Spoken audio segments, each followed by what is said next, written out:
안녕하세요. 마르쿠스입니다. 이번 시간이 사교육 없이 영재고 입학하기의 마지막 3부 시간이에요.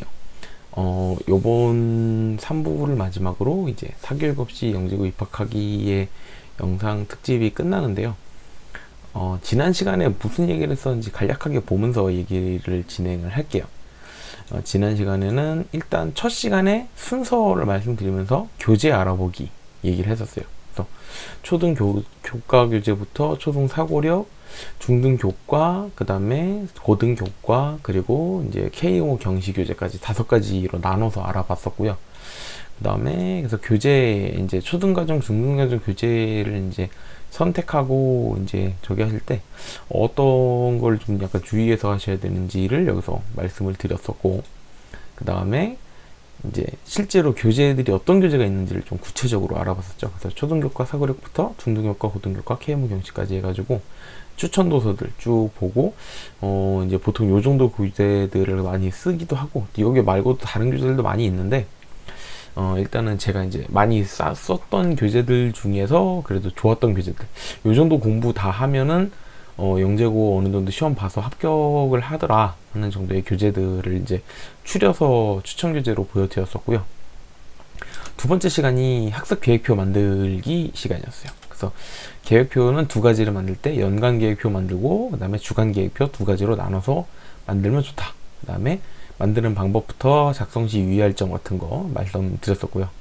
그 다음에 주간 계획표 만드는 방법하고 마찬가지로 유의할 점 해서 실제로 예시를 보여드렸죠. 그래서 연도별로 잘라서 다달이 어떤 교재들을 할 건지, 이거를 하기 전에는 교재에 대한 연구가 다, 교재에 대해서 어느 정도 다 이해가 돼서 어떤 교재는 몇 달치, 어떤 교재는 또 몇 달치 쓸지를 다 정한 다음에, 그 다음에 아이가 이제 영재고에 입학하는 시기를 기준으로 해서 그때까지, 지금부터 그때까지 남아있는 달이, 그러니까 몇 개월이 남았는지 계산을 하고, 그 다음에 내가 우리 아이는 이 교재는 꼭 봐야 될 것 같다 해가지고 그 교재들을 추려가지고 개월수 계산을 하신 다음에 역순으로 영재고 입학하는 시기부터 역순으로 이렇게 차근차근 해서 배치를 해주고, 만약에 시간이 남았다 그러면 선정했던 교재 말고도 뭔가 또 추가로 이 교재 더 보는 게 좋지 않을까 하는 걸 다시 선정해서 또 추가를 하신다든가, 또는 선정한 교재가 너무 많아가지고 시간이 너무 촉박해 그러면 이 중에서 뺄 수 있는 교재가 어떤 게인지 확인해서 뺀다든가 해가지고 이렇게 계획서를 만드시면 좋다고 말씀을 드렸어요. 그래서 주간 계획표까지 날짜별로 쭉 해가지고 정리를 하는 걸 예시로 보여드렸었고, 계획표를 만들어 두고 하시는 게 좋은 이유가, 계획표 없이 그냥 공부를 하다 보면 어떤 교재는 뭐 2달 만에 끝났는데 어떤 교재는 4달, 5달 막 늘어지고, 이게 왜냐면 그날그날 아이의 컨디션이나 또는 어떤 뭐 여러가지 일정 이런 것 때문에 교재를 마무리하는 시기가 늘어지거나 이럴 수 있거든요. 근데 이게 이제 교재 마무리 시점이 밀리거나 또는 줄어들더라도 그거를 계획서를 보면서, 원래 예정은 여기까지 했어야 되는 건데 예정보다 빨리 끝났구나 또는 늦게 끝났구나 라는 걸 알고 있어야 그 다음 계획을 세울 수 있지, 그런 거 없이 그냥 쭉 책 사서 끝나면 다음 책 사고 이렇게 가면은 결과적으로는 마지막에 갈 때까지 내가 다 봐야 되는 책들을 완전히 다 보기가 어려워요. 이제 중간중간에 시간이 늘어지는 경우가 많기 때문에, 그래서 가능하면 계획서를 세워놓고 거기에 맞춰서 공부를 하는 게 좋다. 근데 뭐 피치 못하게 계획서의 어떤 진도랑 좀 다르게 되는 경우에는 그거 같은 경우는 체크를 해가지고 좀 늘어진다 싶으면 그 늘어지는 것만큼 앞에서 땡겨 올 건지, 또는 뭐 뒤에 있는 교재를 좀 줄여서 갈 건지, 이런 것도 생각을 하시면서 조정을 하셔야 된다라고 말씀을 드렸습니다. 요번 시간에는 이제 실제로 부모님이 공부를 한 다음에 아이를 가르치는 부분에 대한 얘기를 할 거예요. 여기서부터는 사실 부모님이 굉장히 이제 많은 노력이 필요한 부분인데, 제가 영상을 올려놓고 이제 되게 여러분들한테 댓글이나 뭐 쪽지나 이렇게 문의를 많이 받았는데요. 생각보다 사교육에 크게 의지하지 않고 부모님이 학생하고 이제 열심히 공부하고 준비해가지고 영재고로 가보고 싶다 하는 분들이 굉장히 많았어요. 사실 뭐 대부분의 이제 영재고 지망 학생들은 학원을 다니거나 하는 걸로 알고 있는데, 그래도 제 예상보다 더 많은 분들이 학원을 가능하면 줄이고, 그러니까 학원 안 다니겠다라고 하시는 분들은 많지 않았고, 학원을 가지 않을 수 있는 저기라면 안 가고 이제 부모님이 공부하거나 해가지고 아이들을 좀 이렇게 잘 키워서 또는 아이들 열심히 해가지고 영재고 도전을 해보고 싶다 하는 분들이 굉장히 많았기 때문에 사실은 원래는 공부하고 가르치기 부분을 사실 되게 예전에 만들었던 영상에서 되게 짧게 얘기하고 끝냈는데 이걸 좀 더 디테일하게 좀 세분화해서 말씀을 드릴 필요가 있겠다 싶어서 3부에서는 이제 실제로 교재를 갖다 놓고 어떻게 공부를 하시고 어떻게 아이들한테 가르칠 건지에 대한 어떤 팁 같은 거예요. 근데 사실 뭐 선생님들은 이 교재를 여러 개를 갖다 놓고 여러 번 수업을 하시고 하다 보니까 이제 본인만의 노하우라든가 이런 게 생기는데 부모님들은 이제 말 그대로 이 교재를 만약에 공부를 하신다라고 해도 처음 공부를 하시는 경우가 많을 거고 난이도도 굉장히 높기 때문에 선생님들이 하는 것처럼 매끄럽게 수업을 하시거나 이렇게 아이들을 알려주긴 어려우실 거예요. 그래서 저는 이제 책의 내용들을 부모님들한테 말씀드리면서 뭐 이렇게 하세요, 뭐 이런 문제 이렇게 푸세요, 이렇게 하는 게 아니고 어떤 책을 공부할 때 어떻게 공부를 하시면 좋고 그 다음에 설명할 때는 어떻게 설명을 하는 게 좋을지 뭐 이런 거에 대해서, 그러니까 아이들 내가 공부를 하고 그걸 아이한테 전달하는 팁, 전달하는 노하우를 사실은 말씀드리려고 해요. 보면은 자, 일단 책을 사서 공부하시기 전에 꼭 알아두시면 좋은 것들인데요. 첫 번째는 일단 이제 영재고를 보내면서 사교육에 도움 없이 내가 가르쳐서 영재고를 보내겠다라고 하시는 부모님들 보시니까 연령대가 학생들이 이제 초등학교 다니는 이제 학생들인 경우가 많은 것 같아요. 부모님들도 보니까 이제 중학생 넘어가게 되면 이제 부모님이 가르치는 것만으로는 이제 힘들겠구나 해서 이제 아무래도 뭐 이제 학원이나 과외 같은 걸 많이 알아보시는데 아직 초등학교 학생들의 경우에는 부모님들이 최대한 이제 부모님이 가르치시고 해가지고 이제 너무 학원에 너무 의지하지 않고 또는 이제 학원이나 과외나 이런 어떤 사교육에 의지하지 않고 아이 스스로 공부를 하고 학습해가지고 그렇게 공부를 시켜서 보내고 싶어 하시는 분들이 많은 것 같아서 사실 여기 공부하기 전에 알아둘 것에 대한 나와 있는 내용들은 초등학생 부모님, 그러니까 영재고를 보내고 싶어 하시는 초등학생 부모님한테는 좀 많이 와닿는 얘기일 것 같고 사실 중학교를 넘어간 이제 학원을 보내는 부모님들이 봤을 때는 알아두면 좋은 정도의 얘기들인 것 같아요. 첫 번째는 가르치기 위해서 부모님이 공부를 하시죠. 근데 이거는 이제 제가 초등 부모님들 공부를 진짜 부모님이 정말 공부하시는 부모님들이 꽤 많거든요. 공부하시고 아이가 이제 뭐 질문을 하거나 이런 거에 대해서 부모님이 또 풀이를 해주고 이렇게 공부를 부모님이랑 아이들이 같이 하는 집 이렇게 가정들이 굉장히 많은데 이렇게 부모님이 공부하시는 시간에 가족 모두가 같이 공부하는 시간으로 정해가지고 뭐 어머니 아버지하고 이제 자녀분들이 같이 한 자리에 앉아가지고 뭐 시간을 정한다든가 해서 그 시간대는 모두 가족이 앉아서 같이 공부하는 시간 이렇게 하면 이렇게 하면 좋은 게 뭐냐면 첫 번째는 학생들 아이들의 입장에서는요 나는 공부하는데 엄마 아빠는 예를 들어 뭐 텔레비를 봐, 엄마 아빠는 핸드폰을 봐, 나는 공부하는데 왜 우리 엄마 아빠는 이렇게 쉬고 있지? 이런 거에 대해서 의외로 아이들이 좀 불만이라고 해야 되나? 하여튼 뭔가 불합리하다고 많이 느끼는 것 같아요. 그러니까 물론 부모님들 입장에서 이제 일하시고 이제 귀가하셔가지고 피곤하시니까 좀 쉬고 이런 시간이고 또 아이들 같은 경우는 이제 저녁 때 공부하거나 숙제하거나 이런 시간인데 부모님이 같이 앉아서 공부를 하게 되면 아이들이 일단은 뭔가 형평성에 맞는다라는 느낌이 들어서 더 좋아한다고 많이 얘기들을 해주셨었고 예전부터. 근데 두 번째는 아이들이요 학교에 다니고 학원에 다니고 하면 공부를 하죠. 근데 학교나 학원이나 이런 이제 공부하는 환경의 공통점은 뭐냐면 나를 관리 감독하는 사람이 있어요. 그죠? 학교에 가면 선생님이 계시고 학원에 가도 선생님이 있고 내 스스로 공부하는 게 아니고 그 환경과 그 분위기에 맞춰서 시간표와 그 시스템에 맞춰서 내가 공부를 하는 거기 때문에 내가 스스로 공부를 하는 게 아니죠. 근데 아직 초등학교 다니는 학생들의 경우에는요 아직 어리다 보니까 스스로 공부하고 이런 거에 대해서 아직 습관이 안 잡힌 경우가 많이 있어요. 그래서 부모님이 아직 어린 아이라고 해도 자 이제 엄마 아빠 공부하는 시간 우리 같이 또 공부하자. 그래서 앉아서 오늘 뭐 예를 들면 뭐 8시부터 8시 50분까지 공부하고 10분 쉬었다가 다시 9시부터 10시까지 공부하고 이제 자는 시간 이렇게 정해 놓으면 처음엔 아이들이 이제 싫어하죠.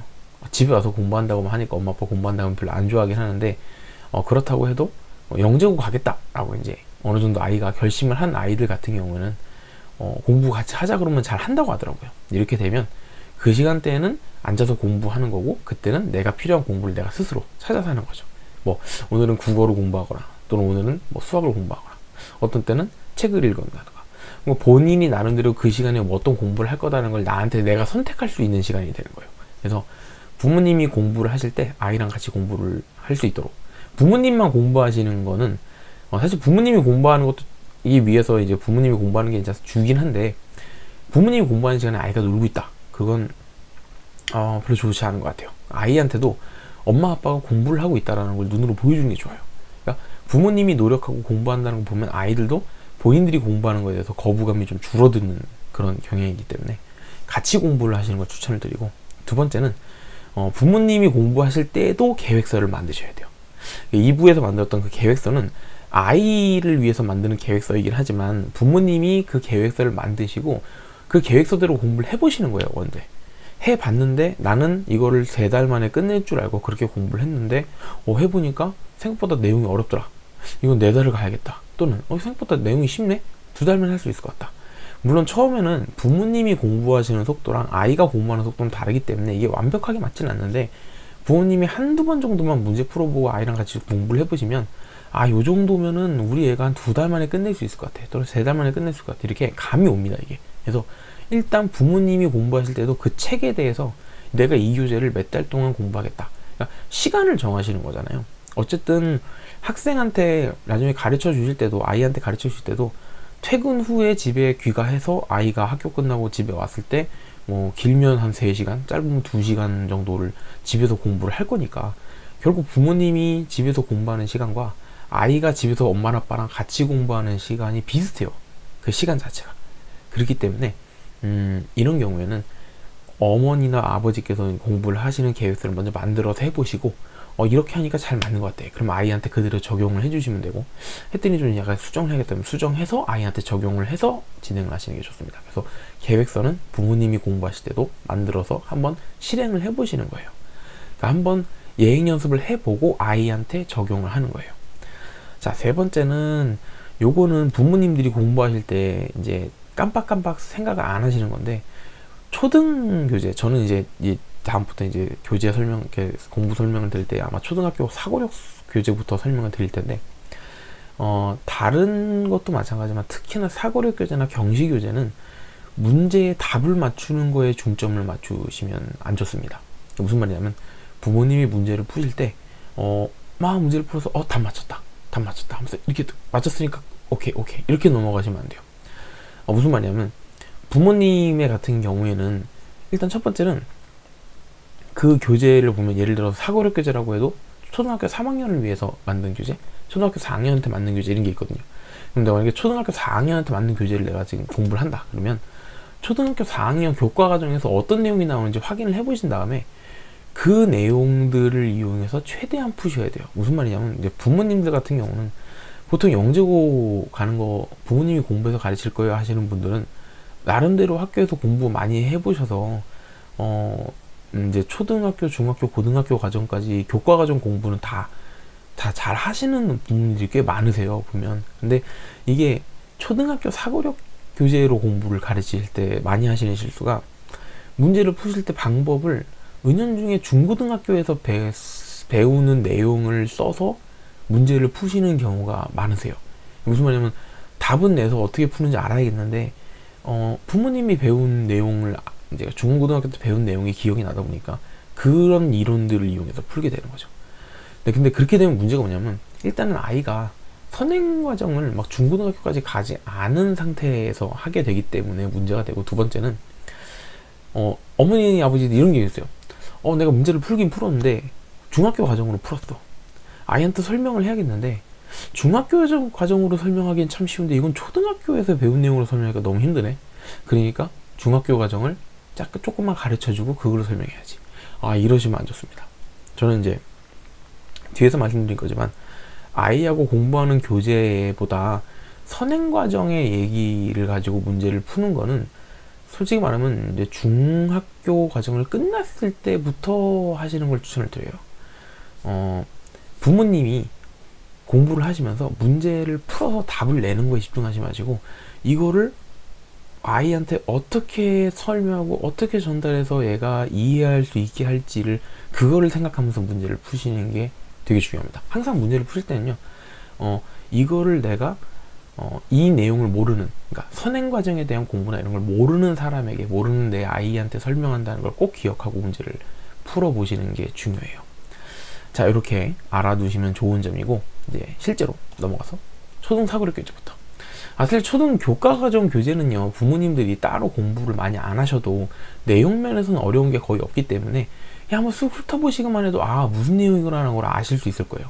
그래서 근데 그렇다고 공부 안 하고 가르치시라는 건 아니고, 보고 어떤 내용이 있는지 보시고 아이들한테 설명을 하실 때 어떻게 설명을 해야 될지 정도는 고민을 해야죠. 근데 진짜 공부가 필요한 교재는 사고력 교재부터 시작을 해야 되는데요.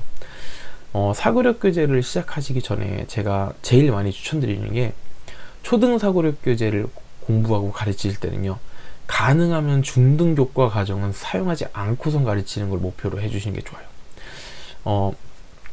이제 영재고 대비하는 학생들 많이 보면 부모님들이 이제 우리 아이가 중학교 1학년, 2학년 과정으로 넘어가요 라고 하시면서 초등 사고력 교재 중에 조금 난이도 있는 것도 같이 가르쳐야겠다 해서 그 교재를 쓰시는 경우가 있는데, 초등 사고력 교재와 중등 선행을 같이 진행을 하면 무슨 문제가 생기냐면, 사고력에서 최대한 초등 과정에 있는 내용만 가지고 고민해서 풀어야 되는 문제를 아이가 중등 과정에서 배운 과정을 이용해서 문제를 풀어버립니다. 근데 초등 사고력 교재의 문제 중에는 정말 내가 생각을 해가지고 깊게 생각해서 풀어야 되는 문제도 있지만, 중등 과정을 알고 있으면 굉장히 쉽게 문제가 풀리는 문제들도 있어요, 그 안에. 그러면 그런 문제들의 경우에는 아이가 고민해서, 가능하면 내가 초등에서 쓸 수 있는 건 범위 안에서 쓰는 게 아니고 빨리빨리 풀 수 있는, 쉽게 풀 수 있는 중등 과정까지 끌어와서 써버린다는 소리인데, 자, 이게 그대로 이어지면 나중에 경시 과정을 공부할 때도 고등 과정 걸 쭉쭉쭉 빼옵니다. 물론 그게 나쁘단 건 아니에요. 고등 과정 거 쓸 수 있으면 써야죠. 근데 무슨 말이냐면 깊게 공부할 수 있는 기회를 놓치는 거예요. 그러니까 저도 아이들한테 문제를 풀어줄 때, 예를 들어 지금 중학교 2학년 2학기를 배우고 있는 아이들인데 이제 겨우 닮음을 배웠어요. 근데 도형 문제가 나왔는데 이건 도형 문제인데 이건 딱 봐도 삼각비로 쓰면 한 방에 풀리는 문제예요. 근데 이 아이들은 삼각비를 아직 안 배웠어. 그러면 삼각비를 안 쓰고 닮음이나 합봉만 이용해서 풀 수 있는 방법을 어떻게든 찾아내요. 제가 그러려고 노력을 해요.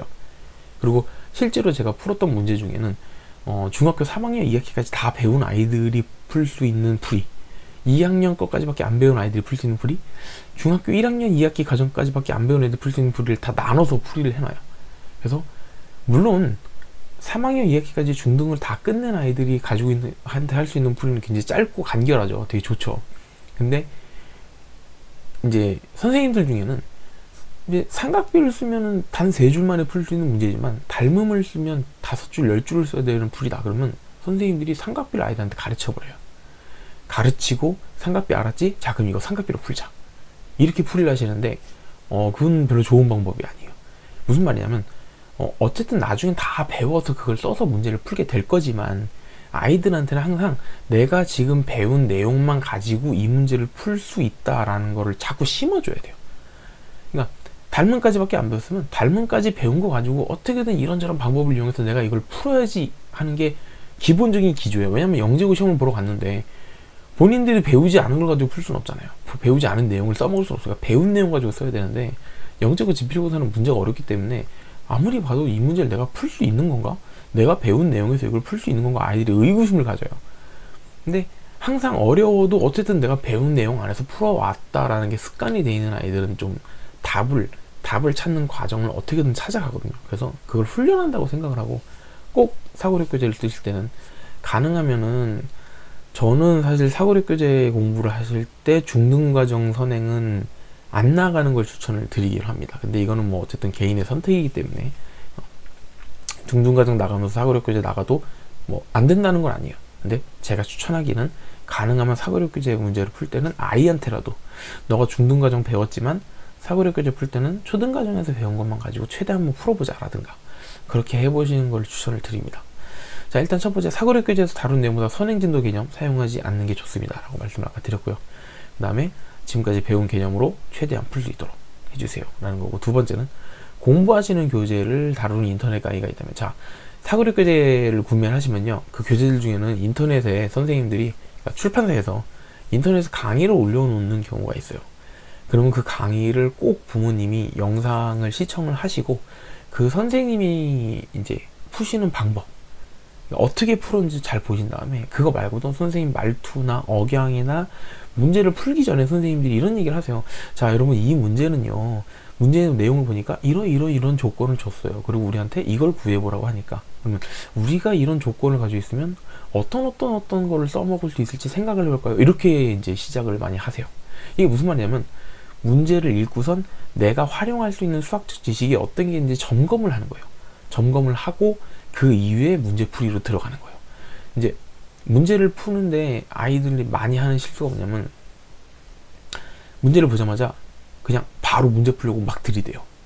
그러니까 거기 나와 있는 조건들을 보고, 여기 있는 조건들이 내가 뭐를 써먹을 수 있는지, 내가 배운 수학적 내용 중에 어떤 내용들을 써먹을 수 있는 단서들인지에 대해서 생각을 해본 다음에, 그럼 내가 답을 찾기 위해서 어떤 것들이 필요한지도 생각해보기 위해서 대조를 해봐야 돼요.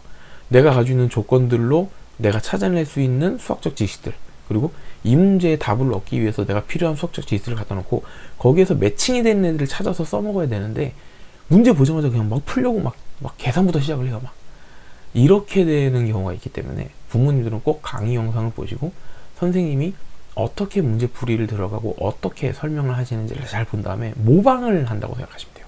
선생님이 하시는 강의를 보고, 아, 내가 한번 따라한다 라는 생각으로 하면, 처음엔 좀 약간 익숙치 않으실 수도 있지만, 이게 전달력이 되게 좋아지고요, 아이들한테 설명을 하는 방법을 금방금방 익힐 수 있습니다. 이거는 실제로 학원 강사 선생님들이 되게 유명한 그 인터넷 강의나 막 하시는 분들 있잖아요. 막 그런 분들의 강의를 일부러 보면서 공부하는 게 이런 거예요. 뭐 학원 강사 하시는 분들이 문제 못 풀어서 공부하는 건 절대 아닐 거고, 되게 유명한 분들 보면은 그 지식을 전달하는 방법이나 문제 풀이하는 방법의 억양, 뭐 말톤, 그 다음에 표정, 뭐 이렇게 제스처, 이런 것들을 되게 유심히 보면서 따라하세요. 따라하는 걸 노력하는 거예요. 왜냐면 그렇게 하는 게 아이들한테 전달이 잘 되니까. 그렇게 연습을 한다고 생각하시면 좋습니다. 세 번째는요, 이거는 부모님이 아이와 함께 공부하는 이런 환경에서 가질 수 있는 최고의 장점인데요, 문제풀이 할 때 충분히 시간을 주시는 게 좋아요. 무슨 말이냐면, 학원에서는 어쨌든 정해진 시간 안에 진도를 나가야 되니까 아이한테 빨리빨리 풀게 유도를 하고, 선생님이 자꾸 힌트를 준다든가 풀이법을 알려주려고 그래요. 왜냐면 선생님은 진도를 나가야 되니까. 근데 집에서 공부할 때는 그럴 필요가 없잖아요. 뭐 진도 느려지면 내가 좀 진도 조정하면 되니까. 그래서 문제 하나당 한 5분에서 10분 정도까지는 아이가 고민할 수 있게 해주시고, 옆에서 아이가 못 풀고 있고 끙끙거리고 있더라도 가능하면 힌트는 주지 마세요. 충분히 고민을 할 수 있게끔 시간을 준 다음에 아이한테 물어보세요. 힌트 줄까? 풀 수 있는 방법 뭐 조금 힌트 줄까? 라고 하면 아이가 힌트 주세요. 그러면 그때 조금 힌트만 주시거나, 아니면 아이가 아니요 그냥 해볼 거예요. 그러면 하게 두세요. 근데 전 개인적으로 한 문제를 15분 이상 쳐다보는 거는 추천하지 않습니다. 15분 이상 쳐다보면요, 그 이후에 1시간, 2시간 쳐다봐도 아이가 풀이법을 못 찾아내요, 잘. 그 경우는 그냥 패스 시킵시오. 패스 시키고 나중에 돌아서 다시 보는 게 좋아요. 그래서 어쨌든 한 10분 정도까지는 아이가 스스로 고민할 수 있게 충분히 시간을 주면서, 부모님은 좀 답답할 수 있어요. 처음에 보면 답답하시더라도 참으셔야 됩니다. 이거 아이가 못 풀고 끙끙끙거리고 있는 것도 공부하고 자기 실력이 올라가고 있는 시간이에요. 아이가 왜 끙끙거리냐면, 내가 이거를 풀려고 이것도 해보고 저것도 해보고 곱하기도 해보고 빼기도 해보고 있는데 답이 안 나오는 거거든요. 근데 그런 시도들을 하면서 시행착오를 할 때마다 자기한테 경험치가 쌓여요. 그래서 그렇게 시간을 주셔야 됩니다. 이게 학원에 다니는 아이들보다 압도적으로 유리한 게 이 부분이에요. 학원은 어쩔 수 없이라도 아이들한테 선생님들이 힌트를 주거나 풀이를 알려줄 수밖에 없어요. 아이들이 고민할 시간을 다 줘버리면 진도를 못 나가요.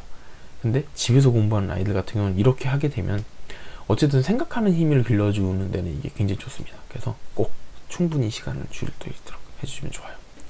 자, 요렇게 초등사고력 교재는 요렇게 이제 공부를 시켜주시고, 부모님이 공부하실 때 요렇게 해주시면 좋습니다. 교재는 전에 말씀드렸지만 가장 보기 좋고 가장 무난하면서 효과도 좋은 교재는 제가 봤을 때는 뭐 여러 가지 교재가 있어요. 그러니까 제가 봤을 때 얘기예요. 저의 개인적으로 봤을 때는 저는 이제 뭐 CMS 1031 교재가 크게 어렵지 않으면서 사고력을 처음 접하면서 아이들이 흥미있게 하기엔 좋은 교재인 것 같아요. 그리고 이제 CMS 1031 교재는 이제 사고력 수학으로 쓰기가 참 좋은 교재고요. 그 다음에 이제 뭐 올림피아드 교재 같은 경우는 좀 어려워요, 난이도가. 그렇기 때문에 전에 말씀드렸던 무슨 올림피아드 클래스 수학 교재 같은 경우는 문제 난이도가 꽤 높고 부모님이 보시기에도 좀 어렵습니다. 올림피아드 클래스 교재 같은 경우는 풀이가 안 나와 있어요. 답만 있는 경우가 많아요. 그렇기 때문에 답만 있으니까 당연히 부모님이 푸시다가 막히면 이걸 풀이를 해줄 수가 없는 경우가 있습니다. 그래서 올림피아드 클래스 교재를 만약에 쓰신다라고 하면은 공부를 해보시고 안 풀리는 거나 이런 문제를 어떻게 해결을 하실 건지를 좀 고민을 해보시는 게 좋아요. 그래서 제가 이제 전에 이제 사고력 수학과 올림피아드 교재를 하나씩은 해보는 게 좋다라고 말씀을 드렸는데, 사고력 교재는 부모님이 하시기 어렵지 않을 겁니다, 크게. 근데 올림피아드 교재는 좀 어려워요. 그래서 아마 교재를 사시고 좀 공부를 해보시다 보면은 처음엔 좀 힘드실 수 있습니다. 그래서 그거는 감안을 하시는 게 좋을 것 같아요. 사고력 교재는 뭐 이렇게 설명을 드리면 될 것 같고, 넘어가면 이제 중고등 교과 교재. 사실 중고등 교과 교재를 공부하는 시점부터는요, 학원을 슬슬 다니기 시작을 해요, 아이들이. 그죠? 일반적으로 봤을 때도. 근데 제 생각에는 영재고를 내가 정말 우리 아이랑 공부해서 보내보겠다라고 생각을 하시는 부모님들은 중고등 교과 교재 정도까지는 아마 가르칠 수 있을 겁니다. 근데 물론 중고등 교과 교재는요, 가르치는 학원들이 많아요. 사실 우리나라에 있는 대부분의 뭐 수학 학원들은 중고등 교과 교재는 다 가르칩니다. 그렇기 때문에 사실 뭐 학원이 없어서 못 보내는 건 아니에요. 뭐 사고력 수학 같은 경우는 뭐 예를 들면은 뭐 큰 도시 정도 가야지 뭐 사고력 학원이 있다든가 이럴 수 있는데, 중고등 교과 정도는 대부분 학원들이 다 가르치기 때문에 부모님이 사실 힘들다면 그냥 보낼 수 있는 부분이에요. 이건 쉽게 학원을 찾을 수 있는데, 그리고 일반적으로 학원이 큰 문제가 없는 학원이라면 중고등 교과 진도 정도는 대부분 무리 없이 잘 가르칩니다. 뭐 어떤 학원이 뭐 더 잘 가르치고 막 이런 거는 사실 별로 없어요. 왜냐면 교과 내용이라는 게 그렇게 어렵지 않기 때문에 대부분 학원들은 비슷비슷하게 가르칩니다. 진짜 물론 되게 잘 가르치는 선생님이 계시는 학원도 있겠지만 그렇게까지 따져가면서 가야 되는 내용의 진도는 아니죠. 네, 부모님이 가르칠 수 있는 부분이라는 거. 자, 1번 첫 번째, 개념서는 최대한 꼼꼼하게. 자, 아이들한테 제가 개념서를 하실 때 개념을 설명하시고, 개념서에 있는 문제를 뭐 다 안 풀어줬다, 응용서에 있는 문제를 충실히 풀게 해달라고 말씀을 드렸었어요. 근데 부모님이 공부를 하실 때는 개념서를 최대한 꼼꼼하게 보셔야 됩니다. 무슨 말이냐면, 영재고를 간다라고 공부하는 친구들 같은 경우는 기본적으로 수학적 재능이 좀 있는 친구들이 많다 보니까 개념서에 있는 내용을 부모님이 설명을 꼼꼼하게 해주면은 거기에 대해서 유제나 예제 문제 몇 번만 딱 풀어보면 바로 응용서 문제들을 쭉쭉쭉쭉 풀어버리는 경우가 많아요. 부모님이 하셔야 될 일은 개념서에 있는 내용을 최대한 꼼꼼하게 공부를 하시고 빈틈없게 아이한테 가르쳐 주시면 되는 겁니다. 응용서에 있는 문제들을 풀이하는 거는요, 솔직히 말하면 아이가 질문하는 문제만 어머니가 공부해서 풀어주시면 돼요. 물론 이제 그게 좀 어려운 문제이기 때문에 부모님도 좀 쉽지 않을 수 있는 거지만, 개념서에 있는 문제들까지 부모님이 막 공부를 하시는 게 좋습니다. 그러니까 부모님의 포커스는 개념서에 있는 책을 내가 완전히 뗀다. 그리고 아이한테 가르칠 때는 개념서에 있는 개념 부분과 예제 문제에 대해서 깔끔하게 꼼꼼하게 설명을 해주고, 유형서는 자, 너가 한번 풀어봐. 네 힘으로 풀어봐. 풀다가 질문하는 문제가 있다. 그러면 그런 문제만 엄마가 또는 아빠가 공부하셔가지고 설명을 해주거나 이렇게 해주시는 게 좋습니다. 응용서에 있는 문제를 부모님이 다 풀어보시려면 너무 시간도 오래 걸리고요, 힘들어요. 그리고 대부분 아이들은 응용서 정도의 문제는 한 80% 이상은 본인이 해결합니다. 그거를 다 공부하시는 게 부모님한테는 어떻게 보면 좀 시간 낭비예요. 아이가 나한테 질문할 문제들은 응용서에 있는 문제의 약 10%에서 5% 수준의 그 정도의 비중밖에 안 차지하기 때문에, 그건 아이가 질문했을 때 아이한테 잠깐 다른 거 풀고 있어, 엄마가 좀 고민 좀 해볼게 해서 문제를 풀어보시고 설명하면 됩니다. 근데 개념서의 내용은요, 이렇게 생각하시면 돼요. 선생님이 개념서를 100% 이해하고 있고 그걸 아이한테 전달을 한다고 해도 아이가 그걸 들었을 때는 잘 이해하면 90%, 잘못하면 70%, 60%밖에 이해를 못하게 됩니다. 이게 그런 거 아시잖아요. 왜 저 예능 같은 데 보면 듣고 전달해서 5명이 듣고선 전달하고 또 다시 듣고 전달하고 해서 마지막에 가면 처음에 했던 사람이 했던 말이랑 완전 다른 말 하고 있죠. 그러니까 전달로 넘어갈 때 전달력에 의해서 손실되는 정보들이 생기게 됩니다. 그렇기 때문에 처음에 전달할 때 이 전달하는 사람이 거기에 대해서 최대한 꼼꼼하고 탄탄하게 설명을 해서 잘 설명해야지 전달해서 정보 손실이 안 생겨요. 그래야지 아이가 응용서를 풀 때 도움을 받는 겁니다. 그래서 개념서를 꼭 꼼꼼하게 공부를 하셔야 돼요.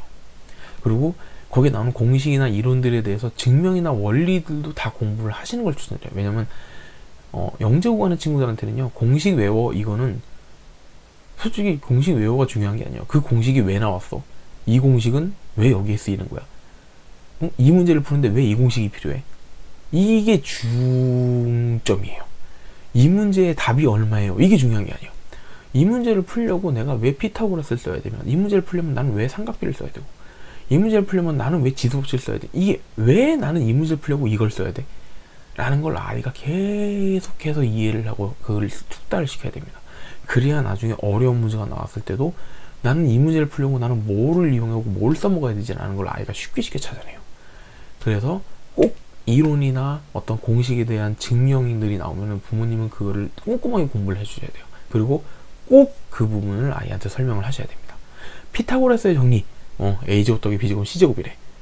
이게 중요한 게 아니에요. a제곱 더하기 b제곱은 c제곱은 애들도 그냥 알아요. 그냥 그게 아니고 왜 그런지, 어떻게 해서 이런 게 나온 건지, 그 보시면 무슨 유클리드에 의한 증명, 가필드에 의한 증명, 바스카라 증명 있습니다. 그런 걸 다 보시고 하나씩 보여주면서 아이한테 이렇게 해서 된 거고, 이 공식은 이렇게도 증명이 되고 이렇게도 증명이 된대, 이렇게 증명을 하는 거래 하면서 아이한테 그걸 자꾸 보여주고 이거를 잘 기억해놔라 하고 하셔야 돼요. 나중에 아이들은 처음에 이렇게 공식 증명하는 거 되게 힘들어하고 외우는 거 되게 싫어하는데, 이게 숙달되면, 제가 아이를 가르칠 때 항상 하는 말이 있거든요. 내가 사용하는 공식은 어떤 증명에 의해서 생겨난 공식인지를 모르고 있다면 공식을 쓰지 말라고 그래요. 제가 아이들한테 시험지를 1일 테스트나 테스트지를 주면서 아이들한테 그래요. 니네가 메넬라우스의 정리, 체바의 정리, 아무거나 쓰고 좀 써. 다 쓰는데 대신에 내가 메넬라우스의 정리를 쓸 거다. 그럼 메넬라우스의 정리 증명법을 써. 라고 얘기를 합니다. 메넬라우스의 정리 공식에 의해서 답이 이겁니다. 라고 할 거면 메넬라우스 정리가 왜 그렇게 나오는지의 증명법을 쓰라고 얘기를 해요. 그러니까 본인이 쓰는 공식에 대해서 나는 증명할 수 있어요가 기본으로 깔려야 된다고 저는 얘기를 하거든요. 근데 그렇게 공부를 한 친구들이 나중에 공부를 할 때 보면은 이 습관이 돼요. 내가 이 공식을 쓰려고 하는데 선생님 저 이 공식이 왜 이렇게 되는지 이거 증명이 생각이 안 나는데요. 그럼 애들이 증명을 찾아내요. 찾아서 다시 봐요. 이렇게 공부를 한 아이들이 나중에 어려운 내용을 풀거나 배울 때에도 크게 부담 없이 받아들이고 자기가 공식을 어떻게 증명해서 찾아내는지 알기 때문에 공식을 변형한다든가 문제에서 필요한 공식들을 잘 찾아내요. 공식을 증명을 해봤다는 거는 그 공식을 쓰기 위해서 내가 어떤 조건이 필요하다는 걸 아이가 알고 있는 거예요. 그러면 문제를 보자마자 문제 조건을 보고 이거는 어떤 공식에 썼을 때 그 조건이랑 비슷한데? 라는 걸 바로 찾아냅니다. 그렇게 공부를 해주시는 거를 부모님이 습관을 들여주시는 게 좋아요. 그래서 꼭 증명, 원리 설명을 해주시는 게 좋습니다. 자, 두 번째는 개념과 예제 문제의 연결고리를 잘 파악하세요. 무슨 말이냐? 아시겠지만 개념만 열심히 듣고 문제 풀려고 그러면 문제 안 풀립니다. 이런 경우 다 있으실 거예요. 뭐냐면 개념을 공부를 했으면 그거랑 바로 직결되는 예제 문제가 있습니다. 예제 문제를 풀었으면 이제 그거에 대한 유형 문제가 여러 개가 나오죠. 그 유형까지 풀게 되면 마지막에 심화까지 하면 내가 배운 그 내용에 대한 이해가 끝나는 거죠. 근데 아이들이 처음에 가장 힘들어하는 거는 개념을 배우고 예제 문제를 풀 때 의외로 이 부분에서 어려워하는 아이들이 많이 있어요. 개념에서 예제 문제로 넘어갈 때. 물론 수학적으로 좀 약간 머리가 좋은 친구들 같은 경우는 이게 별로 어렵지 않은데 그렇다고 해도 선행진도를 나가거나 또는 우리 아이는 아직 초등학교 저학년인데 벌써 중등교재를 나가요 라고 할 때는 이때는 어렵습니다. 개념 원리 교재를 갖다 놓고 개념 배우고 그냥 거기에 있는 예제 문제 푸는데도 아이들이 개념을 엄마 아빠가 설명할 때는 그렇구나 했는데 예제 문제를 풀 때는 엄마 근데 이 예제 문제 어떻게 풀어야 돼? 이렇게 되는 경우가 많아요. 그래서 그냥 이거는 여기 앞에 공식 있잖아. 앞에 이거 배운 거 이거잖아. 이거 갖다 써. 이렇게 하시면 안 돼요. 문제 읽어보고 문제에서 이런 조건이 있었네. 근데 우리가 앞에서 배운 개념 중에 이런 조건을 이용하는 개념이 있었는지 볼까? 그래서 봐서 여기 문제 나왔던 조건이랑 똑같은 조건으로 푸는 공식 또는 뭐 설명이 있다. 이거를 이용하는 것 같다 하고 얘기하면 아이가 거기 있는 개념 보고 이거 한번 써봐야지 요렇게 가게 요거를 잘 해주시면 그 다음에 유형 문제로 넘어갈 때는 아이들이 잘 넘어갑니다. 예제 문제를 좀 해봤으면 예제 문제 풀면서 이런 거구나 하면 유형 문제 풀 때도 그거를 잘 써먹어요. 그래서 요 부분이 이제 좀 중요합니다. 개념에서 예제 문제로 넘어가는 부분. 그 다음에 풀이집을 이제 말씀을 드리는 건데 요건 좀 중요해요. 중등 교재는 좀 덜 하지만 고등 교재를 나가는 경우에는요, 부모님 가능하면 풀이집에 있는 풀이를 보고 이해를 하시되 절대 풀이집에 있는 풀이 내용을 그대로 설명하시면 안 됩니다. 제가 고등 교재 공부하는 친구들한테 저는 솔직히 말해서 풀이집 다 버리라고 얘기를 해요. 또는 풀이집을 가지고 있을 거면 풀이집을 읽는 것까지는 좋은데 풀이집에 있는 걸 읽고 이렇게 푸는 거였구나 라는 게 이해가 됐으면 난 이 문제가 이해됐어 라고 얘기하지 말라 그래요. 자, 왜 그런지 설명을 드릴게요. 특히나 고등교재에서 이런 경우가 많은데 풀이집에 있는 풀이는요, 그 교재를 만드신 분이 자기는 이 문제를 어떻게 푸는지도 알고 있고 답도 알고 있는 상황이에요. 그러니까 이 문제를 어떻게 푸는지 알고 있으니까 그 풀이법 그대로 써버립니다. 그럼 아이들이 그 풀이집을 보면요, 맞네, 이렇게 푸는 거구나 라고 이해를 했다고 착각을 해요. 중요한 건 아이가 그 문제를 왜 못 풀었는지를 본인도 까먹은 건데 그 문제의 풀이법 자체를 본인이, 그러니까 풀이법이라는 게 무슨 말이냐면 이 문제를 풀기 위해선 이 방법을 써야 돼, 또는 이 공식을 써야 돼, 또는 이 지식을 써야 돼 라는 걸 내가 만약에 알고 있었다 그러면 누구나 다 풉니다. 못 푸는 이유는 내가 이 문제를 보면서 내가 배운 것 중에 이 문제를 풀려면 뭘 써먹어야 되는 건지 전혀 떠오르는 게 없기 때문에 못 푸는 경우가 많아요. 풀이법이 떠올랐는데 못 풀 수가 없죠. 그러니까 아이 입장에서는 문제 하나가 나타났을 때 내가 가지고 있는 100가지의 수학적 지식 중에 그 100가지 중에 어떤 게 매칭이 되는 건지를 찾아내질 못해서 그 문제를 못 푼 거예요. 근데 풀이집에서는요, 이 문제를 풀기 위해선 이 풀이법을 쓰면 됩니다 라고 그냥 명시를 해버립니다. 그러니까 나는 왜 이 풀이법을 골라야 되는지에 대한 고민이나 고찰이 없어요. 중요한 건 이 문제를 풀기 위해서 내가 이 지식을 뽑아내야 된다는 연관성을 찾는 건데 그 연관성에 대한 얘기는 없고 이 문제를 풀려면 이걸 쓰시면 돼요 라고 얘기를 해줘요. 그럼 애들은 보면 맞네, 이거 쓰니까 풀리네, 이해했어 라고 생각을 합니다. 이거 이해한 거 아니에요. 그 문제 똑같이 만약에 또 나왔다 그러면 또 풀 수 있을까요? 그 문제를 풀기 위해서 내가 이 지식을 써야 된다는 걸 내가 고민을 해보지 않았으면요, 못 풉니다. 또 못 풀어요. 뭐지? 요전에 봤던 문제인데 어떻게 풀었지? 어떻게 풀었더라? 이러고 있어요. 그래서 절대로 풀이집에 있는 풀이를 보게 하거나 풀이집에 있는 풀이 그대로 설명하시면 안 됩니다. 풀이집에 있는 걸 보고 이해를 하셔야죠. 왜냐면 아이가 질문할 문제는 어려운 문제가 많아요. 그러면 부모님이 풀이법을 모르시겠다 그러면 풀이집을 보세요. 풀이집을 보면은 이 문제를 풀려고 이 문제를 풀기 위해서 이런 방법을 이용해서 이렇게 풀었다라고 나옵니다. 그러면 부모님은 이 풀이집에서 왜 이 방법을 써야 된다고 했을까를 고민을 하셔야 돼요. 그걸 설명을 하셔야 돼요. 자, 보니까 풀이집에서 아이한테 얘기하세요. 이렇게 풀인데 풀이집에 이렇게 풀었다고 나와 있는데 엄마 생각엔, 아빠 생각엔 이런 방법을 써야겠다고 생각한 이유가 문제에서 이런 조건이 나왔기 때문일 거야 라고 설명을 해줘요. 문제에 나와 있는 조건에 이거가 있는데 이거를 쓸 수 있는 조건의 공식이나 또는 지식은 이거잖아. 내가 알고 있고 이거 세 가지인데 이 중에 제일 잘 맞는 건 내가 보기엔 이거 같아. 그래서 이걸 갖다 썼을 거야. 해서 아이가 스스로 문제의 조건과 내가 가지고 있는 수학적 지식을 매칭하는 연습을 시켜야 됩니다. 풀이집에 있는 내용 그대로 보여주면요, 내가 갖고 있는 수많은 수학적 지식 중에 어떤 걸 선별해서 가져오는 그 선별 과정에 대한 게 생략돼 있어요. 그래서 풀이집을 보고 공부하는 학생들이 나중에 가서 나는 분명히 다 공부했고요, 다 이해했다고 생각했는데 틀렸어요. 이거 거의 100% 풀이집 공부합니다. 그래서 제가 이제 고등학생들한테는 풀이집을 그냥 줘요. 채점도 하고 풀이집 보려면 보라고 하는데 그 얘기합니다. 풀이집 보고 이해됐다고 나 이 문제 이해했어요 라고 얘기하지 말라고, 절대 그러지 말라고 합니다. 풀이집을 보고 이걸 이해했다가 아니고 그거 이후에 한 며칠 지나서 그 문제 또 풀어봤는데 확실히 풀 수 있게 됐으면 이해가 된 거예요. 그래서 프리집에 있는 함정에 빠지시면 안 됩니다. 그래서 요렇게 좀 집중을 해서 요 부분에 좀 유념을 해서 공부하고 가르쳐 주시면 좋습니다. 자, 마지막으로는 이제 KMO 경시교재를 공부하고 가르치는 법이에요. 사실 2단계까지 와서 이걸 공부해서 가르치신다고 하면은 진짜 대단하신 겁니다.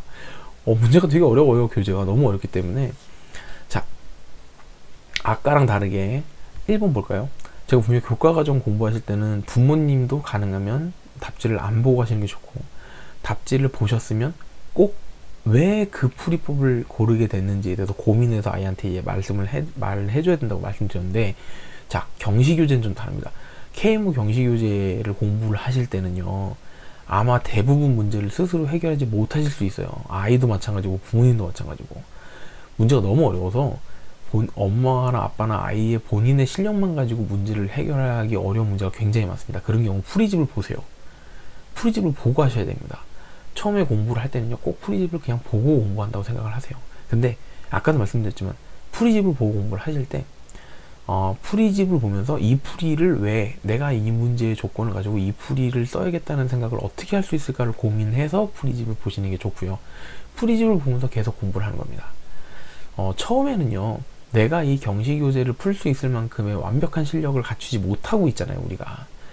근데 문제를 풀려고 하면요, 한 문제 푸는데 30분, 40분 동안 고민해도 답이 안 보여요. 그러니까 프리집 보고 공부하라고 말씀드린 겁니다. 여기에 익숙해지면 이제 어느 정도 눈에 보이기 시작합니다. 경시 문제가 어떻게 출제가 되고 어떤 풀이법을 이용해서 푸니까 풀리더라는 게 몇 번 연습을 하다 보면 눈에 슬슬 보이기 시작해요. 자, 그러면 프리집의 내용을 이해하셨으면 설명할 때는 어떻게 문제 조건을 통해서 어떻게 이렇게 풀 수 있겠다라고 생각할 수 있는지를 꼭 설명을 해주시면 됩니다. 프리집을 보고 공부를 하셔야 됩니다. 문제의 내용과 풀이법의 연관성을 이해하는 게 제일 중요해요, 이게. 그리고 자, 2번. 자, 초중고 교과 과정하고 다르게 이제 이 경우, 그러니까 이 KMO 경시교재를 공부하게 되면요, 학원에 다니는 게 좋은 이유가 한 가지가 더 있는데요. 일반적으로 저희가 중고등 교과를 공부할 때는요, 우리 아이가 얼만큼 공부를 잘하고 있는지를 평가할 수 있는 방법 간단하죠. 교재 채점해 보면 돼요. 그죠? 교재 채점했을 때 예를 들어서 내가 우리 애가 센을 푸는데 센을 거의 다 맞춰요. 그러면 얘는 일단 웬만한 고등학생들, 그죠? 학교에서 내신 거의 1, 2등급 받는 친구들이 거의 가까운 정도의 성취도를 가지고 있는 겁니다. 1품을 풀고 있는데 1품을 다 풀어. 이 정도면 수능 1등급 나올 수 있는 친구입니다. 그죠? 이게 감이 와요. 우리 애가 문제집을 얼만큼 맞추는 거에 보고 우리 애가 어느 정도 공부를 하고 있거나 감이 오는데, 자, 경시교재는 제가 말씀드렸죠. 스스로 풀 수 있는 문제가 많지 않습니다. 정말 똑똑한 친구들은 경시교재 갖다 놓고도 한 70, 80% 풀어냅니다. 그런 경우는 사실 부모님이 걱정하실 필요가 없어요. 근데 우리 애가 경시교재 갖다 놓고 푼다 그랬는데 채점을 했더니 10문제 중에 2문제 맞췄어. 그럼 부모님 이제 멘탈 붕괴 오죠. 이 애가 이걸 전혀 못 푸는데 어떡하지? 자, 그래서 공부를 합니다. 어머니도 공부하고 해서 가르쳐주고 막 공부를 해요. 한 2~3달 지났습니다. 그러니까 책이 거의 끝나가고 있어요. 근데 다시 또, 야, 이거 우리 또 전에 풀었던 거 다시 한번 해볼까 하면서 또 이제 그 교재랑 비슷한 문제들도 또 이게 시험 봤다. 또 틀린다. 미치겠죠? 경시교재로 공부할 때는요, 교재의 정답률이 학생의 성취도를 대변하지 못합니다. 이게 무슨 말이냐면, 말 그대로 경시교재에 나와 있는 문제들은 굉장히 여러 가지 패턴의 문제들이 나오기 때문에 어떤 정형화된 패턴이 없고 아이가 얼만큼 숙달됐고 얼만큼 점수가 나올 수 있을 실력인지 평가가 안 돼요, 사실. 그리고 평가할 수 있는 사실 시험지도 없습니다. 교과, 중등 교과, 고등 교과는요, 인터넷 쳐보면 어디 학교 뭐 기출 문제냐, 아니면 뭐 어디 뭐 예상 문제냐, 뭐 수능 기출, 이게 있습니다, 다 자료들이. 근데 경시교재는 테스트 자료가 없어요, 일단. 그리고 그 테스트 자료를 공부를 하면 그 저기 시험을 보면 점수가 나올까? 안 나옵니다. 그리고 비교할 수 있는 대상이 없잖아요. 우리 애가 예를 들어 경시 테스트 교재를 봤는데 40점이 나왔어. 그럼 40점이 잘하는 건지 못하는 건지 이거 모르죠. 그래서 부모님들이 학원을 보내세요. 옆에 있는 친구들이랑 같이 시험을 봤는데요, 어머니 우리 학원에 뭐 70명이 시험을 봤는데 얘가 30등이네요. 그럼 중위권인 거예요. 그죠? 그럼 선생님이 얘기해줘요. 어머니 30점 정도면요, 사실 영재고시 힘듭니다. 예를 들어 10등이요. 10등이네요 어머니. 이 정도면요 어느 학교 정도 갈 수 있을 거라고 예상이 돼요. 이렇게 말을 해줘요. 이것 때문에 부모님들이 학원을 보내게 됩니다. 이 과정에서. 물론 부모님이 이 책을 공부해서 가르치는 것도 어렵지만 더 중요한 건 그렇게 해서 가르쳐서 공부를 했는데 우리 애가 영재고로 갈 수 있는 실력이 되고 있는 건지 뭐 지금 실력이 오르고 있는 건지 안 보여요. 그것도 학생 본인도 나는 경시교재로 3달 4달 공부를 하고 있는데 왜 맨날 틀려, 왜 맨날 점수가 40점이야 이러고 있어요. 앞이 안 보여. 쉽게 해서 그냥 깜깜해요. 뭐 아무것도 안 보여. 어둠 속에 혼자 있는 느낌이에요. 뭐 길이 안 보인다니까. 이렇게 되니까 학원을 갑니다. 그러면 최소한 옆에 친구들이랑 비교해서 내가 몇 점 정도 나오고 몇 등이고 선생님이 그러는데 내가 이 정도 등수면은 어디 학교를 갈 수 있대. 뭔가 어느 정도 감이 좀 오잖아요. 내가 어느 위치에 있는지. 그것 때문에 학원을 가는 경우가 많은데요. 자, 그렇기 때문에 만약에 학원을 안 가고 이 과정을 공부를 한다라고 하면 어떤 식으로든 아이의 상태를 확인할 수 있는 방법이 필요한데요. 그래서 가장 많이 보는 게 뭐 성대경시나 KJMO나 KMO 같은 사설대회예요. 제가 사설대회 시험 보는 게 좋습니다라고 말씀드린 이유 중에 하나가 뭐 가서 상 타오면 좋고 이런 건 아니고요. 그 시험을 보게 되면 아이가 상을 타오거나 또는 뭐 상이 몇 프로 정도다라고 결과가 나왔을 때 그 결과를 보고 얘가 어느 정도 학교로 갈 수 있겠구나라는 어느 정도의 위치가 보이는 거예요. 그래서 이런 대회를 한번 나가보는 게 좋다. 그리고 대회 나가면 대회에 나가고 있는 시험 보는 그런 어떤 경험이 생겼기 때문에 영재고 실제로 시집일고사 보러 갔을 때도 좀 덜 떨고 익숙하죠. 이런 분위기가. 그런 것 때문에 사실은 요 경시교재, KMO 요쪽 교재를 공부할 때가 힘듭니다. 공부 내용도 어렵고 정말 말 그대로 공부는 계속 하고 있는데도 불구하고 열심히 하는데도 이게 잘 되고 있는 건지 아닌 건지에 대한 감이 안 와요. 그래서 이때 학원을 많이 보내는 건데 그러다 보니까 요거를 하시기 위해서 어떻게 사설대회 같은데 대회 나가서 좀 시험 본 결과를 가지고 어느 정도 어렴풋이 어느 정도 요 정도 위치구나 라는 걸 좀 대략 어림직을 하시면 좋고, 부모님도 많이 쓰시는 방법이 뭐가 있냐면 학원에 입학시험을 봅니다. 입학할 생각은 별로 없으세요. 그 되게 유명한 학원들이 있어요. 아시죠? 이렇게 뭐 예를 들어 무슨 뭐 제가 뭐 실명을 말씀드려도 되는 건가? 다원 엘리트 뭐 가우스 아시잖아요? 그죠? 뭐 미래탐구, 그죠? 엠솔, CMS 이런 유명한 학원들 있죠. 시험 보러 가십니다. 입학고사 시험 보시고 그러면 이제 점수가 나오죠. 물론 그 학원에서 절대로 그 점수가 몇 등이고 얘가 어느 정도 실력이 돼서 어느 정도 학교를 갈 수 있을 것 같습니다. 이렇게 얘기 안 합니다. 어머니 몇 점 나왔으니까요. 어느 반 들어가면 돼요. 라고 얘기를 합니다. 그죠? 그러면 부모님들은 이제 그걸 가지고 와서 시험 봤는데요. 우리 애가 어느 반을 들어갈 수 있다는데 이 반은 어느 정도 위치에 있는 반인가 이렇게 또 물어보시겠죠. 그래서 우리 애가 상위권 반이구나, 중위권 반이구나. 그걸 가지고 아이의 위치를 어느 정도 대략적으로 파악하시는 부모님도 많이 계세요. 그래서 요 과정이 좀 힘듭니다. 공부도 힘들고 말씀드린 대로 아이의 위치를 확인하기 힘들기 때문에 여기서 이제 중요한 거는요. 그렇다고 제가 뭐 학원을 꼭 가셔야 된다고 얘기를 드리는 건 아니에요. 여기서 중요한 건 뭐냐면 마지막 부분인데, 대회 성적 결과는요 아이가 어떻게 공부하냐에 따라서 달라집니다. 무슨 말이냐면 사고력을 좀 많이 하고 이렇게 공부한 친구들의 경우는요 생각보다 경시대회 성적이 안 좋아요. 근데 어려서부터 중등교과, 고등교과 빨리빨리 선에 뽑고 올림피아드 문제 막 많이 풀어가지고 막 문제풀이에 숙달된 친구들은요 성적 잘 나옵니다. 대회 나와서 상도 타와요. 그러면 그 친구들이 나중에 영재고 시험 보러 갔을 때 상탄 친구가 유리할까요? 물론 상탄 친구가 유리할 수는 있겠지만 꼭 그런 건 아니에요. 그래서 성적 결과가 우리 애가 뭐 장려상이야, 아니면 뭐 동상이야, 우리는 안 되려나? 이렇게 생각하시면 안 돼요. 그러니까 성적 결과는 어느 정도인가를 대략적으로 가늠하는 거지. 우리는 동상이니까 안 되겠네, 우리는 은상이니까 되겠네, 이런 건 아닙니다. 어느 정도 위치만 확인한다고 생각을 하셔야 되고, 그 다음에 더 중요한 거는 이 과정을 공부를 할 때는요 본인이 아까 말씀드렸잖아요. 깜깜하다 그랬잖아요. 내가 어느 정도 하는 건지, 내가 잘하는 건지, 나는 맨날 틀리는지 고민이 되고 막 그렇다면 딱 한 가지 원칙만 고수하시면 돼요. 내가 풀어본 문제, 그래서 내가 틀렸던 문제, 몰랐던 문제 또는 풀었던 문제, 내가 풀어봤던 모든 문제들은 내가 다시 풀었을 때 무조건 100% 맞출 수 있다.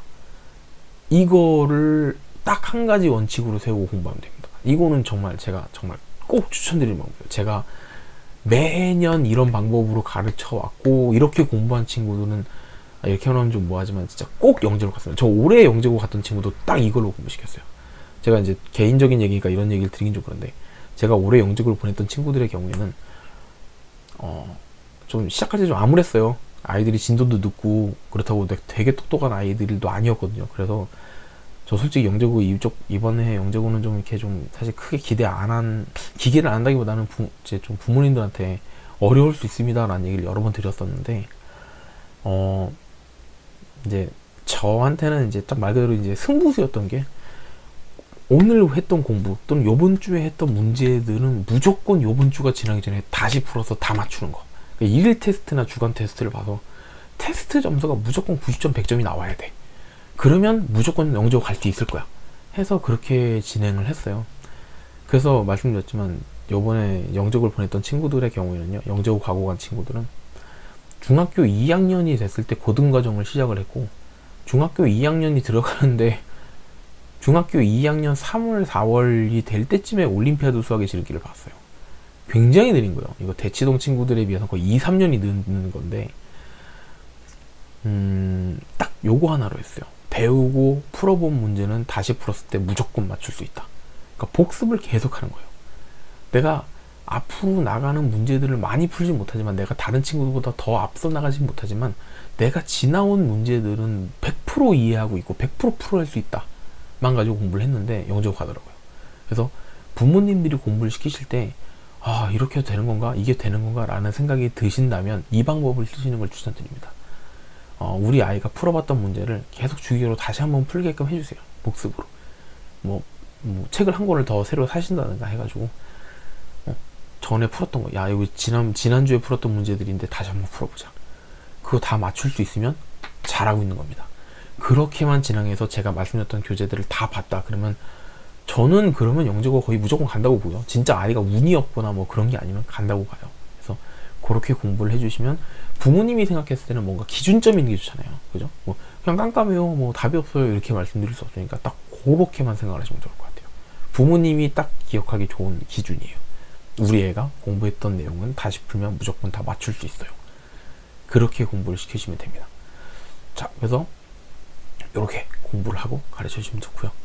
이제 마지막 4채초인데요. 요거는 제가 사실 내용이 많지 않으니까 그냥 한 번에 하려고 해요.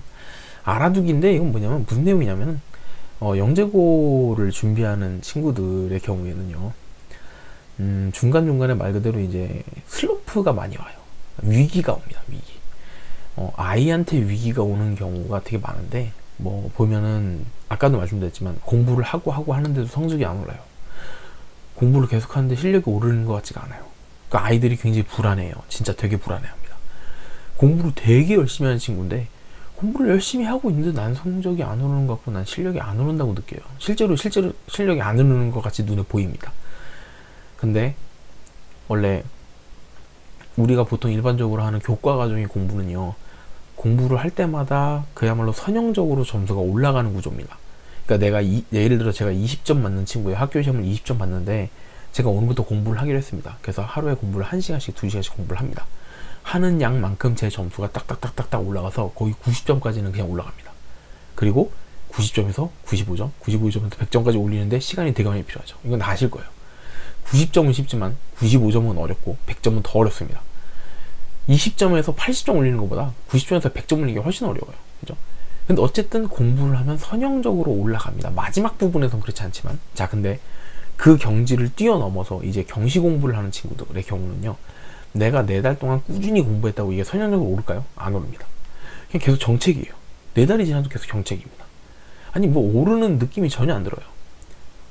그러면 아이들이 슬슬 지치고 불안합니다. 나 4달이 지났고 내가 시험 볼 때까지 이제 1년도 안 남았는데, 선생님은 분명히 교재를 2개, 3개를 더 봐야 된다고 얘기를 하셨는데, 나는 아직도 2교재가 안 끝났고 2교재 공부하고 있는데도 나는 왜 점수가 안 올라? 난 왜 계속 틀려?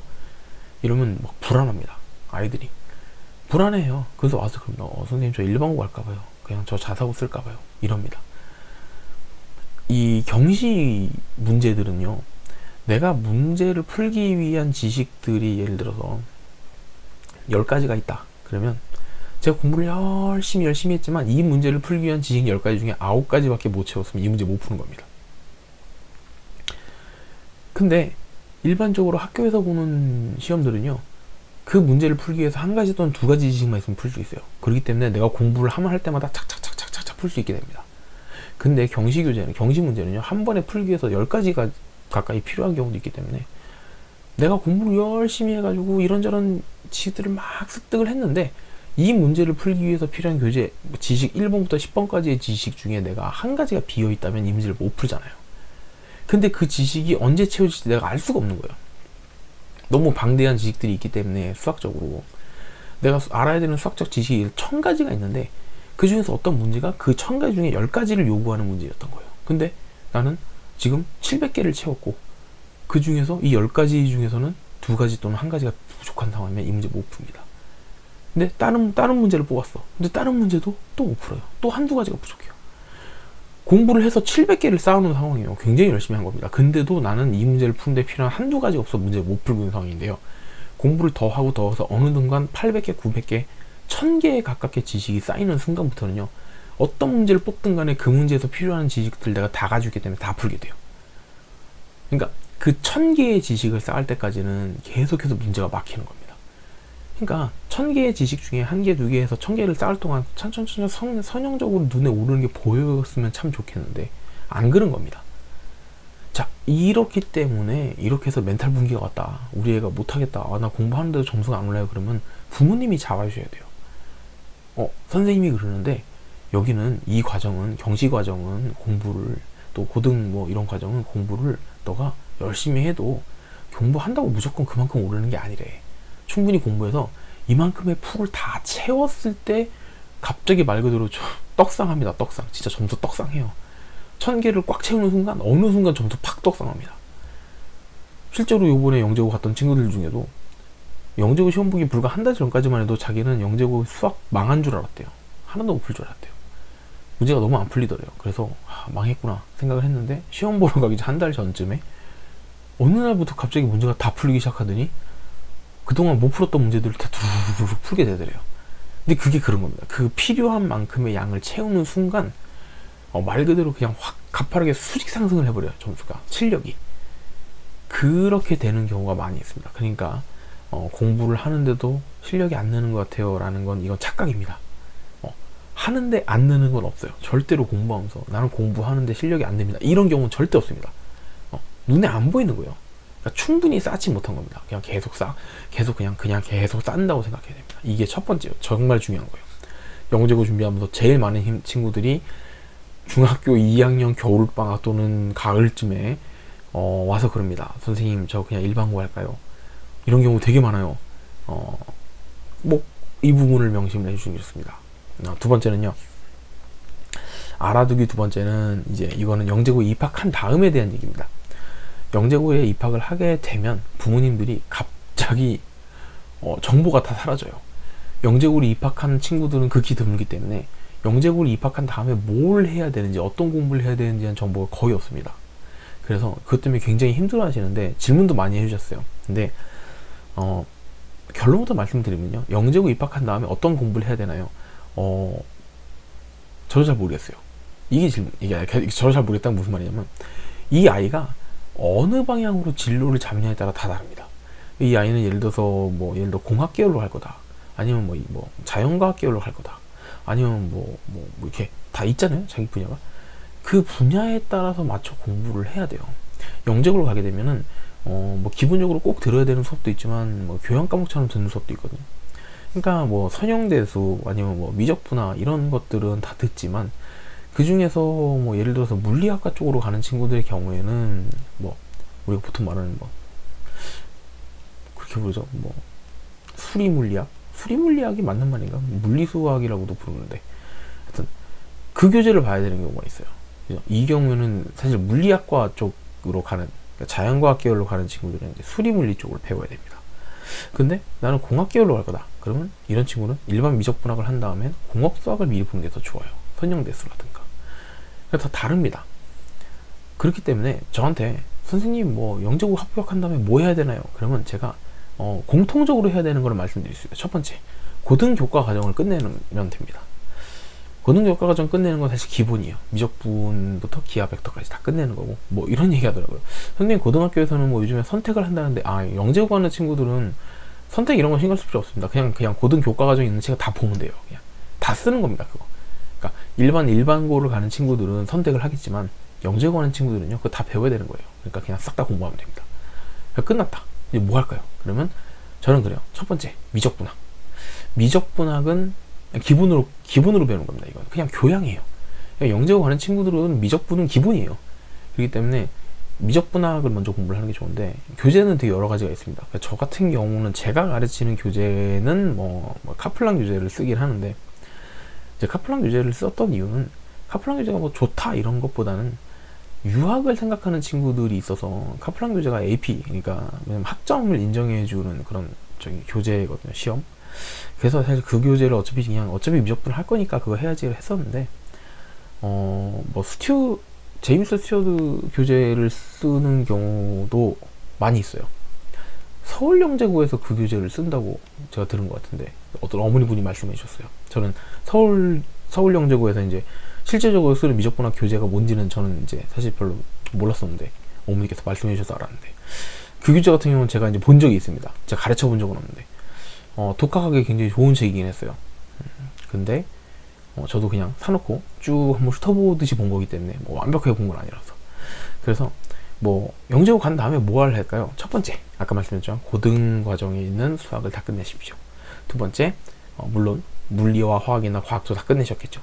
세 번째, 자, 고등 과정까지 끝냈다라는 걸 기본으로 깔고, 그 다음에는 일반 물리, 일반 화학 하시고요. 그 다음에 미적분학, 요 세 가지는 일단 기본입니다. 교양이에요. 그래서 뭐 2학년부터 한다는데요, 선생님이 일반 미적분학은 2학년부터 한다는데, 그냥 하세요. 하시면 됩니다. 일반 물리, 일반 화학과 일반 미적분학까지 공부를 했다. 근데 넌 시간이 남았어. 그렇다면 수학은 선형대수를 보시는 게 좋습니다. 선형대수. 공대를 지망하신다 그러면 선형대수를 꼭 보셔야 되고요. 만약에 물리학이나 뭐 이쪽 자연과학 계열로 간다라고 해도 선형대수는 필요합니다. 자, 그리고 공대로 간다 그러면 공업수학 공부를 하시는 게 좋습니다. 공업수학은 제가 크레이지 교재였나? 공업수학 교재 뭐였지? 네, 하여튼 공업수학 교재를 찾아보세요, 인터넷으로. 공업수학. 근데 내가 만약에 물리학이나 화학이나 자연과학 쪽으로 간다 그러면 수리물리학 책을 보시는 게 좋습니다. 수리물리학 책도 뭐 여러 가지가 있는데, 그냥 제가 한 가지 추천을 뭐 드리자면, 뭐 보아스 교재가 좋다고 해요. 저도 보아스 교재를 제가 공부한 건 아닙니다. 책은 있습니다. 근데 막 공부한 건 아니고 그냥 또 이렇게 쭉 그냥 봤는데, 보아스 교재가 보기 좋다고 해서 샀습니다. 추천을 드려요. 많이들 본다고 합니다. 그게 하여튼 뭐 그 정도 공부하면 되는 것 같아요. 되게 디테일하게 말씀을 드리고 싶은데, 제가 솔직히 말씀드리면, 제가 영재고를 입학하게 된 이후로 대학교에서 많이 쓰는 그런 책들, 일반적인 일반 미적분학, 일반 물리, 일반 화학 이런 책들은 제가 공부를 많이 안 해봤어요. 그렇기 때문에 이 교재가 꼭 좋고 이 교재가 뭐 어떻게 이런 부분으로 좋습니다라고 제가 지금까지 설명해드린 것처럼 디테일하게 설명하기가 힘듭니다. 그렇기 때문에 제가 지금 말씀드린 그런 일반적으로 고등 교재, 고등 과학, 고등 수학은 다 끝내세요. 이거 첫 번째. 두 번째는 일반 미적분학, 일반 물리, 일반 화학 정도까지는 끝내시는 게 좋습니다. 요까지는 공통이에요. 그죠? 그 이유에 대한 얘기들은 사실은 아까 말씀드렸지만 뭐 그냥 공업수학이나 선형대수 이런 거 공부하시면 좋습니다라는 거는 참고를 해두시면 좋고, 이거를 정말 디테일하게 그리고 싶다라고 하시면은 제가 공부해서 이걸 올리기가 좀 시간이 오래 걸리는데, 어쨌든 인터넷으로 많이 찾아보시거나 하셔야 될 것 같아요. 제가 그 부분을 굉장히 막 디테일하게 다루기는, 제가 지금 가르치는 영재고 수학 뭐 이런 것처럼 되게 자신 있는 분야가 아니기 때문에, 제가 막 강력하게 막 이렇게 하시기 좋습니다라고 장황하게 막 설명해드리기가 좀 약간 부담스러워요. 하여튼 그렇습니다. 그래서 끝난 이유에 대한 얘기는 간략하게 이 정도 보시면 될 것 같고, 제가 어떤 교재로 공부를 했고 어떤 교재를 가르치셨나요? 라고 한다면 그 부분에 대한 건 말씀드릴 수 있어요. 카플란 교재에 대한 얘기라든가, 뭐 영재고 합격한 이후에 학생들이 어떤 공부를 해서 가서 거기서는 어떻게 생활을 했냐, 뭐 이런 거에 대한 얘기를 말씀드릴 수 있는데, 교재를 제가 장황하게, 제가 이제 중고등 교과나 중고등 뭐 경시 같은 교재를 다 반 것처럼 제가 그런 교재들을 다 본 게 아니기 때문에 제 스스로 막 이렇게 되게 디테일하고 잘 설명해 드리기가 좀 어렵네요. 하여튼 그렇습니다. 그래서 그 정도 말씀드리면 되지 않을까 싶습니다. 그래서 영상이 굉장히 길어진 것 같은데, 그래서 이 정도까지 하기로 하고요. 그래서 이번 시간 마지막으로 이제 그 사교육 없이 영재고 준비하기 특집이 이제 끝났습니다. 그래서 영재고에 도전하시는 모든 학생과 학부모들 힘내시고, 이렇게 궁금한 게 있으시거나 그러면 댓글로 이렇게 남겨주시면 제가 최대한 답변을 드리려고 노력을 하고 있어요. 그래서 뭐 요거를 봤다고 해서 이제부터 우리가 뭐 영재고 학원 안 보내고 할 수 있겠다 이런 건 아니죠. 사실 제가 말씀드린 거는 굉장히 이제 방법적인 부분이고, 사실은 사교육을 우리가 이제 필요로 하는 부분이 있죠. 뭐 수업이라든가, 그죠? 그런 테크닉적인 부분, 아이의 학습에 관련돼서 테크닉적인 부분에 대해서는 어쩔 수 없이 사교육의 힘을 빌릴 수밖에 없는 경우도 많이 있어요. 이제 부모님이 이제 뭐 정말 능력이 대단하신 분들의 경우에는 다 공부해서 다 가르칠 수도 있겠지만, 저도 사실 저한테 그거 다 가르치라 그러면 제가 수학은 가르치겠지만, 제가 우리 아이한테만 물리투, 화학투까지 다 끌어내가지고 다 가르치기에는 그럴 만한 시간도 제가 없고, 그죠? 그런 부분이 있기 때문에 제가 생각했을 때 이 영상을 보시고 부모님들이 약간 도움을 받을 수 있는 부분은 그런 것 같아요. 일단 초등과정까지는 부모님들이 가능하실 거라고 저는 생각을 해요. 초등학교 사교육 과정까지는 가능하실 거고, 더 나아가면 중고등교과까지도 가능하실 거라고 생각을 합니다. 공부를 하시는 분은 아마 가능하실 텐데, 거기까지만 해도 부모님이 탄탄하게 계획도 잡아주시고 학교에 대한 어떤 플랜도 잡아주시고 해서 아이랑 같이 공부를 해서, 중고등 교과를 시작한다는 소리는 대충 아이가 이제 중학생 올라가거나 초등학교 고학년이거든요. 초등학교 고학년 될 때까지 엄마랑 나랑 아빠랑 같이 앉아서 계획서도 짜고 교재 공부도 하고 하면서 공부를 했어. 초등학교 6학년까지 그렇게 했으면요, 아이가 일단 기본적으로 스스로 공부하는 거에 굉장히 익숙해졌을 가능성이 높습니다.